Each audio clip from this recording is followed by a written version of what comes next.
ಬಾಗಲಕೋಟೆ ನಗರದಲ್ಲಿ ಶಿವಾಜಿ ಜಯಂತಿ ಭಾವಚಿತ್ರ ಮೆರವಣಿಗೆ ವೇಳೆ ನಡೆದಂತಹ ಕಲ್ಲು ತೂರಾಟ ಪ್ರಕರಣಕ್ಕೆ ಸಂಬಂಧಿಸಿದಂತೆ ಜಿಲ್ಲಾ ಪೊಲೀಸ್ ವರಿಷ್ಠಾಧಿಕಾರಿ ಸಿದ್ಧಾರ್ಥ್ ಗೋಯಲ್ ಕ್ಲಾರಿಟಿಯನ್ನ ಕೊಟ್ಟಿದ್ದಾರೆ.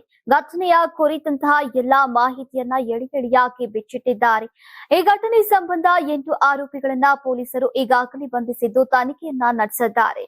ಶಿವಾಜಿ ಜಯಂತಿಯ ಮೆರವಣಿಗೆಯ ವೇಳೆ ಕಲ್ಲು ತೂರಾಟ ನಡೆಸಿದಂತಹ ನವನಗರ ನಿವಾಸಿ ತನ್ವೀರ್ನನ್ನ ಬಂಧಿಸಲಾಗಿದ್ದು ಸುಮೋಟೋ ಕೇಸ್ ದಾಖಲಿಸಿಕೊಂಡು ಎಫ್ಐಆರ್ ಅನ್ನ ಮಾಡಿದ್ದೇವೆ ಅಂತ ಎಸ್ಪಿ ಸಿದ್ಧಾರ್ಥ್ ಹೇಳಿಕೆಯನ್ನ ನೀಡಿದ್ದಾರೆ. ಸಿಸಿಟಿವಿ ದೃಶ್ಯ ಪರಿಶೀಲಿಸಿ 8 ಆರೋಪಿಗಳನ್ನ ಬಂಧಿಸಲಾಗಿದ್ದು ತನ್ವೀರ್ನನ್ನ ಹೊರತುಪಡಿಸಿ ಬೇರೆ ಯಾರು ಕೂಡ ಕಲ್ಲು ತೂರಾಟ ಮಾಡಿಲ್ಲ ಅಂತ ಆತನೇ ಒಪ್ಪಿಕೊಂಡಿರೋದಾಗಿ ಎಸ್ಪಿ ಅವರು ಹೇಳಿದ್ದಾರೆ.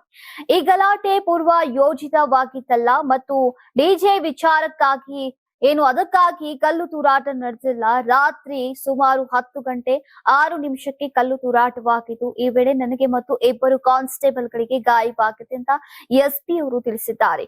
ಕಲ್ಲು ತೂರಾಟದ ಜೊತೆ ಚಪ್ಪಲಿಯನ್ನ ಕೂಡ ಎಸೆಯಲಾಗಿದೆ. ಮಸೀದಿ ಒಳಗೆ ಕಲ್ಲಿನಿಂದ ಶೂ ರ್ಯಾಕ್ ಅನ್ನ ಮಾಡಲಾಗಿತ್ತು. ಈಗ ಅದೇ ರ್ಯಾಕ್ ನ ಕಲ್ಲು ತೆಗೆದುಕೊಂಡು ಈಗ ತೂರಾಟವನ್ನ ನಡೆಸಲಾಗಿದೆ. ಮಸೀದಿಯೊಳಗೆ ಯಾವುದೇ ರಾಡ್ ಆಗ್ಲಿ ಬೇರೆ ಅಸ್ತ್ರಗಳಾಗ್ಲಿ ಇರಲಿಲ್ಲ. ಈಗ ಗಲಾಟೆ ಹಿನ್ನೆಲೆ BNS 163 ಅಡಿ ನಿಷೇಧಾಜ್ಞೆಯನ್ನ ಜಾರಿಗೊಳಿಸಲಾಗಿದೆ ಅಂತ ಬಾಗಲಕೋಟೆ ಎಸ್ಪಿ ಸಿದ್ಧಾರ್ಥ್ ಗೋಯಲ್ ಅವರು ತಿಳಿಸಿದ್ದಾರೆ.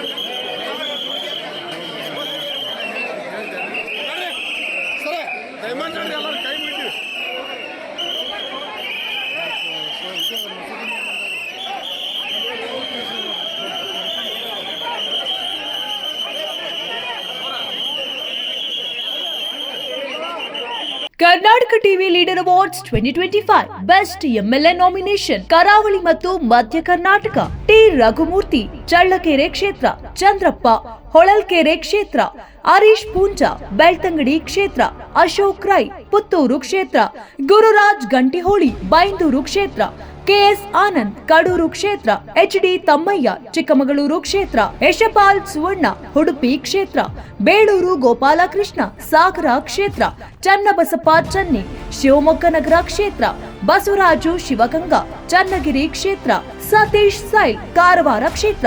ಕರ್ನಾಟಕ ಟಿವಿ ವಾಟ್ಸ್ಆಪ್ ಚಾನೆಲ್ ಮೂಲಕ ವೋಟ್ ಮಾಡಿ ಹಾಗೂ ಇವರಲ್ಲಿ ಬೆಸ್ಟ್ MLA ಯಾರು ಕಮೆಂಟ್ ಮಾಡಿ.